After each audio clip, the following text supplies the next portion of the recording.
नागपुरात होणाऱ्या ठाकरेंच्या रामरक्षा आंदोलनावरून राजकारण. नागपुरात राणांनी लावले ठाकरेंना डिवचणारे बॅनर, तर आंदोलनाचं मुख्यमंत्री आणि मोहन भागवत यांना निमंत्रण. खासदार सुप्रिया सुळेंनी जंतर मंतरवर घेतली सोनम वांगचुक यांची भेट, तर उद्या अमित ठाकरेही भेटणार. 20 दिवसानंतरही सरकारकडून वांगचुक यांच्या उपोषणाची दखल नाहीच. जयंत पाटलांच्या भेटीगाठींमुळे राजकारणात नव्या समीकरणांची चर्चा. फडणवीसांनंतर जयंत पाटील आणि शिंदेंची भेट, तर मतदारसंघांमधल्या कामाच्यासाठी भेटल्याचं जयंत पाटील यांचं स्पष्टीकरण. राष्ट्रवादी विलीनीकरणाच्या चर्चांना आता पूर्णविराम. अजितदादांची इच्छा पूर्ण करण्याचे प्रयत्न केले, मात्र समोरून प्रतिसाद नाही. खासदार सुप्रिया सुळेंनी केलं स्पष्ट.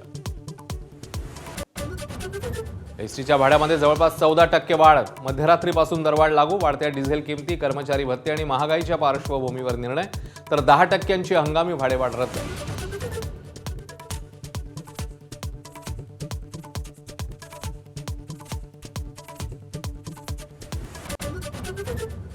बेलवडीमध्ये तुकारामांच्या पालखीचं गोल रिंगण, तर फलटणमध्ये संत ज्ञानेश्वर माऊलींच्या पालखीचं आगमन. बारामतीत शरद पवारांनी संत सोपान काकांच्या पालखीचं घेतलं दर्शन.